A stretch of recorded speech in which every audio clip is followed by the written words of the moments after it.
ਆਪਣੇ ਸੇਵਕ ਕੀ ਆਪੇ ਰਾਖੈ, ਆਪੇ ਨਾਮ ਜਪਾਵੈ। ਜਿੱਥੇ ਜਿੱਥੇ ਉਹਨਾਂ ਦਾ ਕੰਮ ਹੈ ਉੱਥੇ ਉੱਥੇ ਜਾ ਕੇ ਉਹਨਾਂ ਦਾ ਪਿਆਰ ਨਾਲ ਕੰਮ ਕਰਦਾ ਹੈ। ਇਹ ਅਕਾਲ ਪੁਰਖ ਦਾ ਬਿਰਧ ਹੈ, ਸੁਭਾਅ ਹੈ। ਜਿਨ ਜਪਿਓ ਹਰ ਬਚਨਾ ਕੀ, ਪਰ ਇਹ ਉਹਨਾਂ ਨੂੰ ਪਿਆਰ ਕਰਦਾ ਜਿਨ੍ਹਾਂ ਨੇ ਗੁਰੂ ਦੇ ਬਚਨਾਂ ਦੁਆਰਾ ਜਪਿਆ ਹੈ। ਕਿਉਂਕਿ ਨਾਮ ਸਾਰੇ ਜਪਦੇ ਹਨ, ਪਰ ਗੁਰੂ ਕੇ ਬਚਨਾਂ ਦੁਆਰਾ ਜਦੋਂ ਗੁਰੂ ਪੰਜ ਪਿਆਰਿਆਂ ਦੇ ਰੂਪ ਵਿੱਚ ਧੰਨ ਗੁਰੂ ਗ੍ਰੰਥ ਸਾਹਿਬ ਜੀ ਕਹਿੰਦੇ ਹਨ ਵੀ ਕਹੋ ਵਾਹਿਗੁਰੂ ਜੀ ਕਾ ਖਾਲਸਾ ਵਾਹਿਗੁਰੂ ਜੀ ਕੀ ਫਤਿਹ, ਤਾਂ ਸਿੱਖ ਨੂੰ ਨਾਮ ਦ੍ਰਿੜ ਹੁੰਦਾ ਹੈ।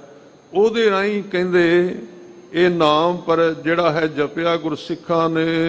ਲੇਖਾ ਚਿੱਤਰ ਗੁਪਤ ਜੋ ਲਿਖਿਆ, ਜੋ ਪਿਛਲੇ ਜਨਮ ਸਮੇਂ ਦੇ ਵਿੱਚ ਜਨਮਾਂ ਦੇ ਵਿੱਚ ਚਿੱਤਰ ਗੁਪਤ ਜੋ ਸਾਡੇ ਅੰਦਰ ਅਕਾਲ ਪੁਰਖ ਨੇ ਇੱਕ ਸ਼ਕਤੀ ਪੈਦਾ ਕੀਤੀ ਸਾਡੇ ਕਰਮਾਂ ਨੂੰ ਲਿਖਣ ਵਾਲੀ, ਉਹ ਜੋ ਲੇਖਾ ਲਿਖਿਆ ਹੋਇਆ ਸੀ ਸਭ ਛੂਟੀ ਜਮ ਕੀ ਬਾਕੀ, ਉਹ ਜਿਹੜੀ ਜੰਮ ਦੀ ਬਾਕੀ ਸੀ, ਜੰਮ ਦੇ ਲਿਖੇ ਹੋਏ ਪੁਰਾਣੇ ਕਰਮ ਸਨ, ਉਹ ਸਾਰੀ ਖਤਮ ਹੋ ਗਈ, ਸੜ ਗਈ, ਕਾਗਜ਼ ਪਾਟ ਗਏ। ਜਦੋਂ ਗੁਰੂ ਕੇ ਸਿੱਖਾਂ ਨੇ ਗੁਰੂ ਕੇ ਚਰਨਾਂ ਦਾ ਆਸਰਾ ਲੈ ਕੇ ਸਿਮਰਨ ਕੀਤਾ ਹੈ। ਹਰ ਕੇ ਸੰਤ ਜਪਿਓ ਮਨ ਹਰ ਹਰ, ਹਰੀ ਦੇ ਸੰਤਾਂ ਨੇ ਮਹਾਰਾਜ ਕਹਿੰਦੇ ਆਪਣੇ ਮਨ ਦੇ ਵਿੱਚ ਹਰੀ ਦਾ ਨਾਮ ਜਪਿਆ ਹੈ, ਉਹਨੂੰ ਲਗਾਤਾਰ ਯਾਦ ਕੀਤਾ ਹੈ, ਸਿਮਰਨ ਕੀਤਾ ਹੈ। ਲਗ ਸੰਗਤ ਸਾਧ ਜਨਾ ਕੀ, ਕਿਵੇਂ ਜਪਿਆ ਹੈ? ਸਾਧ ਜਨਾਂ ਦੀ ਸੰਗਤ ਕਰਕੇ, ਜਿਹੜੇ ਸਾਧ ਨੌ ਦੁਆਰੇ ਸਾਧ ਸਾਧ ਸਦਾਇਆ, ਉੱਚੇ ਜੀਵਨ ਵਾਲੇ ਗੁਰੂ ਪਿਆਰੇ ਹਨ ਜਿਹੜੇ, ਉਹਨਾਂ ਦੀ ਸੰਗਤ ਕਰਕੇ ਜਿਨ੍ਹਾਂ ਨੇ ਨਾਮ ਜਪਿਆ ਹੈ, ਉਹਨਾਂ ਨੇ ਸਾਧ ਸੰਗਤ ਇਹ ਦਾਤ ਪ੍ਰਾਪਤ ਕੀਤੀ ਹੈ। ਦਿਨੀਅਰ ਸੂਰ ਤ੍ਰਿਸ਼ਨਾ ਅਗਨ ਬੁਝਾਨੀ, ਜਿਵੇਂ ਦਿਨੀਅਰ ਜਦੋਂ ਦਿਨ ਤਪਦਾ ਹੈ, ਸੂਰਜ ਤਪਦਾ ਹੈ, ਇਸ ਤਰ੍ਹਾਂ ਜੀਵ ਦੇ ਅੰਦਰ ਤ੍ਰਿਸ਼ਨਾ ਦੀ ਅੱਗ ਦੇ ਭਾਂਬੜ ਜਿਹੜੇ ਮੱਚਦੇ ਸਨ, ਜਿਹੜੇ ਅੰਦਰ ਬੜੀ ਗਰਮੀ ਸੀ, ਬਹੁਤ ਸਾਰੀ ਜਿਹੜਾ ਸੇਕ ਪੈਂਦਾ ਸੀ ਵਿਕਾਰਾਂ ਦਾ, ਸਿਵ ਚਰਿਓ ਚੰਦ ਚੰਦਾਕੀ, ਉਹ ਸੇਕ ਬੁਝ ਗਿਆ। ਕਿਵੇਂ ਬੁਝਿਆ ਹੈ? ਸ਼ਿਵ ਕਲਿਆਣ ਰੂਪੀ ਜੋ ਅਕਾਲ ਪੁਰਖ ਹੈ, ਉਹਦੇ ਨਾਮ ਦਾ ਚੰਦਰਮਾ ਚੜ ਪਿਆ ਹੈ, ਤੇ ਚੰਦਰਮਾ ਵਿੱਚ ਨਾਮ ਦੇ ਵਿੱਚ ਠੰਡਕ ਹੈ, ਆਨੰਦ ਹੈ।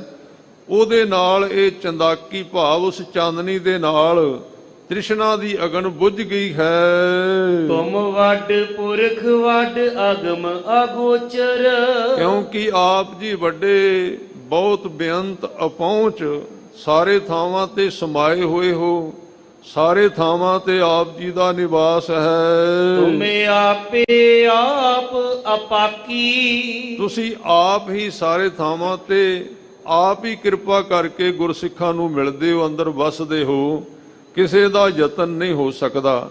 ਸੋ ਸਾਧ ਸੰਗਤ ਜੀ, ਇਹ ਸਤਨਾਮ ਜਿਹੜਾ ਹੈ, ਗੁਰੂ ਸਾਹਿਬ ਨੇ ਨਾਮ ਦੀ ਮਹਿਮਾ ਕੀਤੀ ਹੈ, ਤੇ ਇਹ ਨਾਮ ਜਿਹੜਾ ਹੈ ਗੁਰੂ ਸਾਹਿਬ ਨੇ ਪ੍ਰਗਟ ਕੀਤਾ ਸੀ। ਪਹਿਲਾਂ ਇਹ ਨਾਮ ਗੁਪਤ ਸੀ, ਅਜੇ ਵੀ ਬੜੇ ਲੋਕ ਨੇ ਜਿਹੜੇ ਕਹਿੰਦੇ ਅਸੀਂ ਨਾਮ ਗੁਪਤ ਦਿੰਦੇ ਹਾਂ ਕੰਨਾਂ ਦੇ ਵਿੱਚ, ਪਰ ਗੁਰੂ ਸਾਹਿਬ ਨੇ ਨਾਮ ਪ੍ਰਗਟ ਕਰ ਦਿੱਤਾ ਹੈ। ਭਾਈ ਗੁਰਦਾਸ ਸਾਹਿਬ ਜੀ ਕਹਿੰਦੇ ਨੇ ਇਹ ਕਲਯੁਗ ਜਿਵੇਂ ਉੱਪਰ ਆਇਆ ਵੀ ਕਲਯੁਗ ਕਿਵੇਂ ਤਰਿਆ, ਕਲਯੁਗ ਬਾਬੇ ਤਾਰਿਆ ਸਤਨਾਮ ਪੜ ਮੰਤਰ ਸੁਣਾਇਆ।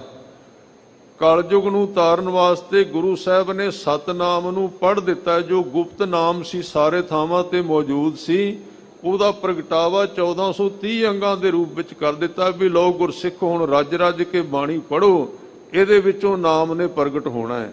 ਨਾਮ ਬਾਣੀ ਦਾ, ਸਤਨਾਮ ਦਾ ਪ੍ਰਗਟ ਰੂਪ ਹੈ ਗੁਰੂ ਕੀ ਬਾਣੀ ਜਿਹੜੀ ਹੈ, ਤੇ ਬਾਣੀ ਦਾ ਅਭਿਆਸ ਕਰ ਕਰਕੇ ਸਿੱਖ ਨੇ ਸਤ ਸਦਾ ਕਾਇਮ ਰਹਿਣ ਵਾਲੇ ਨਾਮ ਤੱਕ ਜਾਣਾ ਹੈ। ਇਸ ਕਰਕੇ ਜਦੋਂ ਗੁਰੂ ਸਾਹਿਬ ਨੇ ਇਹ ਨਾਮ ਪ੍ਰਗਟ ਕੀਤਾ ਤੇ ਸਿੱਧਾਂ ਦੇ ਨਾਲ ਚਰਚਾ ਹੋਈ, ਉਹ ਵੀ ਹੈਰਾਨ ਹੋ ਗਏ। ਗੁਰੂ ਸਾਹਿਬ ਨੇ ਕਿਹਾ ਕਿ ਸਾਡੇ ਕੋਲ ਹੋਰ ਕੋਈ ਕਰਾਮਾਤ ਨਹੀਂ ਸੱਚੇ ਨਾਮ ਤੋਂ ਬਿਨਾ। ਉਹ ਵੀ ਪਿਆਰ ਦੇ ਨਾਲ ਗੁਰੂ ਸਾਹਿਬ ਦੇ ਅੱਗੇ ਝੁਕੇ ਨੇ। ਭਾਈ ਗੁਰਦਾਸ ਜੀ ਬੜੇ ਸੋਹਣੇ ਬਚਨ ਗੁਰੂ ਨਾਨਕ ਸਾਹਿਬ ਜੀ ਦੇ ਬਾਰੇ ਕਹਿੰਦੇ, ਪੜ੍ਹੋ ਪਿਆਰ ਦੇ ਨਾਲ।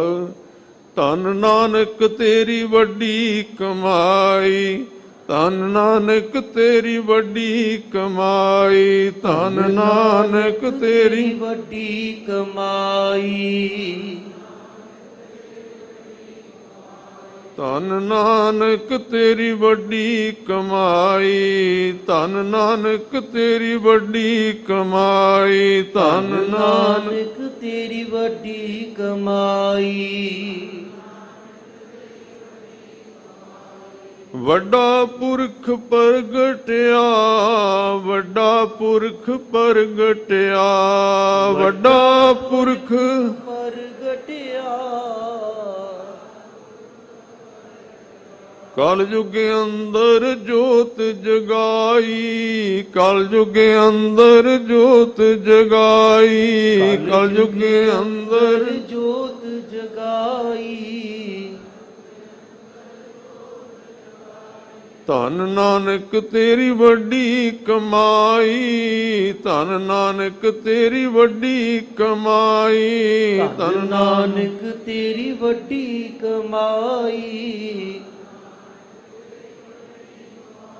ਸੋ ਕਲਯੁਗ ਦਾ ਜਿਹੜਾ ਧਰਮ ਹੈ ਉਹ ਗੁਰੂ ਨਾਨਕ ਸਾਹਿਬ ਨੇ ਪ੍ਰਗਟ ਕੀਤਾ ਹੈ।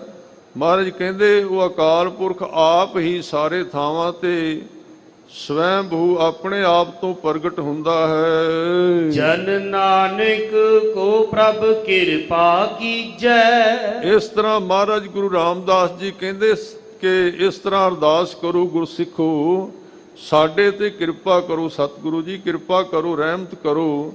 ਇਸ ਤਰ੍ਹਾਂ ਬਚਨ ਕਰਦੇ ਹਨ। ਕਰ ਦਾਸਨ ਦਾਸ ਦਸਾਕੀ।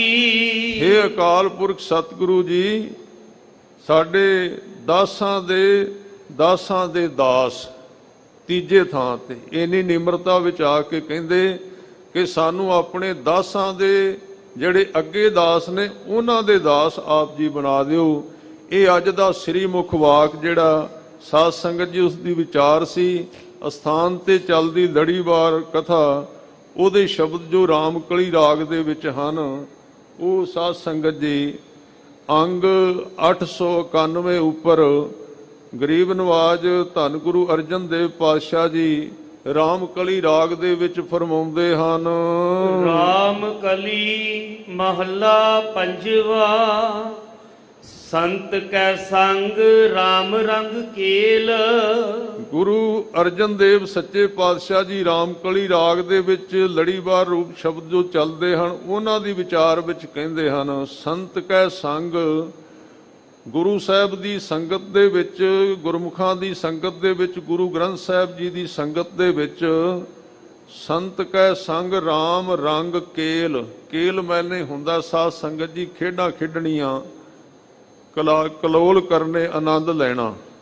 ਜਿਹੜੇ ਗੁਰੂ ਕੇ ਪਿਆਰੇ ਉਹ ਆਪਣੇ ਸਤਿਗੁਰਾਂ ਦੀ ਸ਼ਰਨ ਦੇ ਵਿੱਚ, ਗੁਰਮੁਖਾਂ ਦੀ ਸੰਗਤ ਦੇ ਵਿੱਚ, ਜਿਵੇਂ ਆ ਦੁਨੀਆ ਬਾਹਰ ਚੋਜ ਕਰਦੀ ਹੈ ਨਾ, ਰੰਗ ਰਲੀਆਂ ਮਾਣਦੀ ਹੈ, ਇਸ ਤਰ੍ਹਾਂ ਗੁਰੂ ਕੇ ਸਿੱਖ ਦੇ ਅੰਦਰ ਹੀ ਇੱਕ ਭੰਡਾਰ ਖੁੱਲ ਜਾਂਦਾ ਆਨੰਦ ਦਾ। ਉਹਦੇ ਵਿੱਚੋਂ ਖੇਡਾਂ ਖੇਡਦੇ ਹਨ ਨਾਮ ਦੇ ਅੰਦਰ। ਆਗੇ ਜਮ ਸਿਓ ਹੋਏ ਨਾ ਮੇਲ। ਤੇ ਜਦੋਂ ਇਹ ਸਰੀਰ ਛੱਡ ਕੇ ਜਾਣਾ ਹੈ, ਅੱਗੇ ਫਿਰ ਜਮਾਂ ਨਾਲ ਵਾਹ ਪੈਣਾ। ਸਾਰਿਆਂ ਦਾ ਹੀ ਪੈਣਾ, ਕੋਈ ਸਰੀਰ ਹੈ ਹੀ ਨਹੀਂ ਜਿਹਦਾ ਜਮਾਂ ਨਾਲ ਵਾਹ ਨਹੀਂ ਪੈਂਦਾ। ਪਰ ਜਿਨ੍ਹਾਂ ਨੇ ਨਾਮ ਦੀ ਦਾਤ ਦੀ ਕਮਾਈ ਕੀਤੀ ਹੈ, ਉਹਨਾਂ ਨੂੰ ਮਹਾਰਾਜ ਗਰੀਬ ਨਵਾਜ ਸੱਚੇ ਪਾਤਸ਼ਾਹ ਜੀ ਕਹਿੰਦੇ ਹਨ ਕਿ ਉਹਨਾਂ ਨੂੰ ਅੱਗੇ ਜਮਾਂ ਦੇ ਨਾਲ ਮੇਲ ਨਹੀਂ ਹੁੰਦਾ। ਜਮਾਂ ਦੇ ਥਾਂ ਤੇ ਫਿਰ ਉਹ ਜਮ ਰੂਪ ਬਦਲ ਜਾਂਦੇ ਹਨ। ਉਹ ਸਤਿਕਾਰ ਕਰਦੇ ਹਨ ਅੱਗੇ ਜਦੋਂ ਗੁਰਮੁਖ ਪਿਆਰੇ ਨਾਮ ਜਪਣ ਵਾਲੇ ਅੱਗੇ ਪਹੁੰਚਦੇ ਹਨ। ਆਹੂੰ ਬੁੱਧ ਕਾ ਭਇਆ ਵਿਨਾਸ਼। ਜਿਹੜੀ ਹੰਕਾਰ ਵਾਲੀ ਮਤ ਸੀ, ਹੰਕਾਰ ਵਾਲੀ ਬੁੱਧੀ ਸੀ, ਉਹ ਨਾਮ ਜਪ ਕੇ ਉਹਦਾ ਵਿਨਾਸ਼ ਹੋ ਗਿਆ, ਉਹਦੀ ਸਮਾਪਤੀ ਹੋ ਗਈ। ਗੁਰਮੁਖਾਂ ਦੇ ਅੰਦਰੋਂ ਨਿਮਰਤਾ ਜਿਹੜੀ ਸੀ ਉਹ ਪੈਦਾ ਹੋ ਗਈ ਹੈ। ਦੁਰਮਤ ਹੋਈ ਸਗਲੀ ਨਾਸ। ਜਿਹੜੀ ਦੁਰਮਤ ਭੈੜੀ ਮਤ ਸੀ, ਸੰਸਾਰ ਦੇ ਹੰਕਾਰ ਵਾਲੀ, ਵਿਕਾਰਾਂ ਵਾਲੀ, ਉਹਦਾ ਨਾਸ ਹੋ ਗਿਆ, ਖਾਤਮਾ ਹੋ ਗਿਆ। ਰਾਮ ਨਾਮ ਗੁਣ ਗਾਏ ਪੰਡਿਤ। ਇਹ ਸ਼ਬਦ ਗੁਰੂ ਸਾਹਿਬ ਕਿਸੇ ਵਿਦਵਾਨ ਦੇ ਨਾਲ ਗੱਲਾਂ ਕਰਦਿਆਂ ਕਹਿੰਦੇ ਹਨ ਪੰਡਤ। ਇੱਥੇ ਪੰਡਤ ਦੇ ਅਰਥ ਇਕੱਲੇ ਹਿੰਦੂ ਪੰਡਤ ਨਹੀਂ, ਪੰਡਤ ਦਾ ਅਰਥ ਵਿਦਵਾਨ ਹੁੰਦਾ ਹੈ। ਇਹ ਕਿਸੇ ਵਿਦਵਾਨ ਨੂੰ ਕਹਿ ਰਹੇ ਹਨ ਵੀ ਇਕੱਲੀਆਂ ਗੱਲਾਂ ਤੇ ਨਾ ਜ਼ੋਰ ਦਿਆ ਕਰ, ਵੀ ਗਰਮਾ ਗਰਮ ਮਸਾਲੇ ਸੁਣਾ ਕੇ ਤੇ ਲੋਕਾਂ ਨੂੰ ਪਿੱਛੇ ਲਾਈ ਰੱਖਣਾ। ਇਹ ਅਕਾਲ ਪੁਰਖ ਦਾ ਕਦੀ ਸਿਮਰਨ ਵੀ ਕਰਿਆ ਕਰ।